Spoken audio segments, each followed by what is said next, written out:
Hi everyone, welcome to or back to my channel. If you're new here, my name is Shea and I've been living in Bologna, Italy, studying Italian for about 2 years now. In today's video, we're talking all about learning new vocabulary in a foreign language. If you hate using flashcards, then these tips will be perfect for you. I'll be sharing some unique tips about how to learn new vocabulary without having to study a bunch of flashcards. So let's get into it. First off, let's start with some general tips about learning new vocabulary. If you're a beginner, focus on learning the most common words used in that language, because many languages have a list of 1,000 most common words in that language available for free online. You'll want to learn these first because by learning these, you'll be able to understand more of the language a lot faster, instead of focusing on learning words that won't really be relevant in your first conversations. If you're reading stories, watching TV series or movies, listening to podcasts, music, these words will be the words that you're already hearing most frequently because they're the most commonly used, and you'll be able to remember them and learn them a lot faster because of how often you're exposed to them. And like I said, learning words that aren't really relevant to you or are way too complicated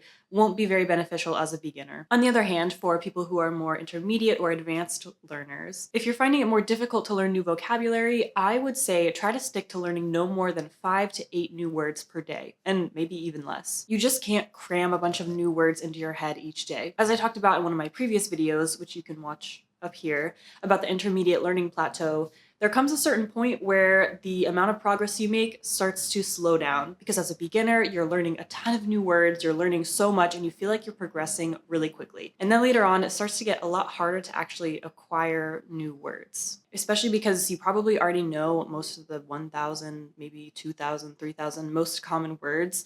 So acquiring these more rarely used words can be really difficult, especially because you're not using them every day. They might only show up in certain contexts. So it's a lot harder to learn these and actually remember them. That is why you really shouldn't overwhelm yourself, because if you have a list of 20, 30 new words that you're trying to learn in a day, it's probably just not going to happen. I recommend the next time you're reading a book, an article, or watching a TV series, listening to a podcast, make note of about 5 to 8 new words that you heard that you want to study. If you're not trying to study for some exam or you have some sort of deadline, I would recommend taking some time with these words. So for the next few days, over the next week, and really focus on reviewing and committing these words to memory. So how can you do that? How can you practice using these words to actually memorize them? One thing you could do is record yourself telling a story using these new vocab words, because recording yourself will be very helpful to take a look at your pronunciation, and also a way to see your progress if you make a bunch of different recordings over time. Another way is to just simply write practice sentences. You could write a short story. You could even write a sample dialogue using these new words and then practice them with a friend who's also learning the same language. For example, if you're a beginner and you just learned a bunch of vocabulary to use in a restaurant,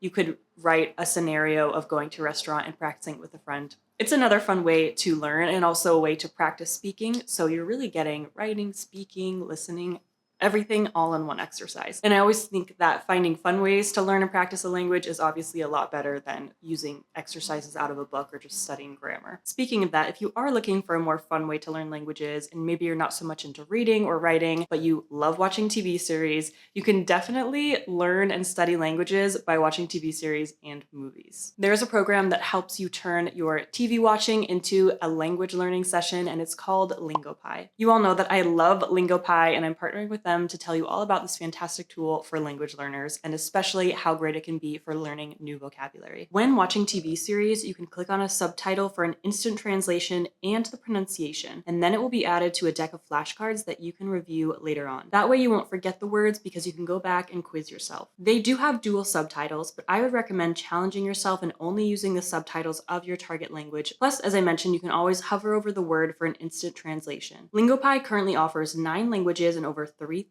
shows and movies. Plus, my favorite part is that they have an extension to use for Netflix, so you can access all of their language learning tools while you watch your favorite series. And you can use LingoPie whether you're a beginner or a more advanced learner. They allow you to control the speed of the video, plus you can practice your pronunciation. There really are so many great ways that LingoPie makes your TV binge watching into a productive language learning session. Immersing yourself in a language is incredibly beneficial and will allow you to learn how languages are used in a more natural and colloquial way away. You'll see how words are used in different contexts and learn common phrases. Plus, if you're tired after a long day and you don't want to study boring grammar or do a bunch of written exercises, it's way more fun to watch TV and still learn a language. If you want to try LingoPie, click on the link in the description for a 7-day free trial and 70% off the lifetime plan. It's a great tool to add to your language learning routine this year, so if you decide to try it, let me know in the comments below and tell me what language you're learning. Another fun way to learn vocabulary, especially if you're a more visual learner, is to start labeling things with sticky notes around the house. If it doesn't bother your family, roommates, partner, whoever else you live with, you can start labeling household objects around the house. That way you can associate the word with the physical object. And if you want to get even more advanced, you can even include words that are somehow related to that object. So for example, on the coffee machine, you could even include words like awake or morning if drinking coffee is part of your daily morning routine. Or simply put some new vocabulary words on a sticky note and put it on your mirror to review every day you wake up for a week or so. That way you'll always be seeing the words and can practice them while you're brushing your teeth or doing your hair, doing your makeup. Finally, if you want to expand your vocabulary as an advanced learner, something I'm trying to do is study more synonyms. I find myself using the same adjectives over and over again, and I really want to enrich my vocabulary and start using some different words to describe things. What I do is choose an adjective and an antonym to study for a few days or a week, depending on how much time I need. For example, I'll choose the words brutto e bello, because these words are very common to use to describe something, but there are obviously a lot more ways you can describe something that's brutto, something that's bello. So then I write down a bunch of different words that can be used in place of brutto and words that can be used in place of bello. That way, I don't always just use bello. I feel like I'm always saying, che bello, è stato bellissimo. Everything is always bello or bella, and I want to start using other words to describe nice experiences, things, people, places, whatever. Find ways to start incorporating them, as I mentioned earlier, by writing, speaking out loud, doing something to actually use these new words. That way I can just be using a more exciting vocabulary that also reflects a more advanced level. So that is it for today. I hope you found these vocabulary tips helpful, and remember to check out LingoPie in the description below for a 7-day free trial and 70% off the lifetime plan, so you can start learning new languages just by watching TV and movies. If you found this video helpful, make sure to like and subscribe so you don't miss any future videos. Happy studying, and I will see you all in the next video. Bye!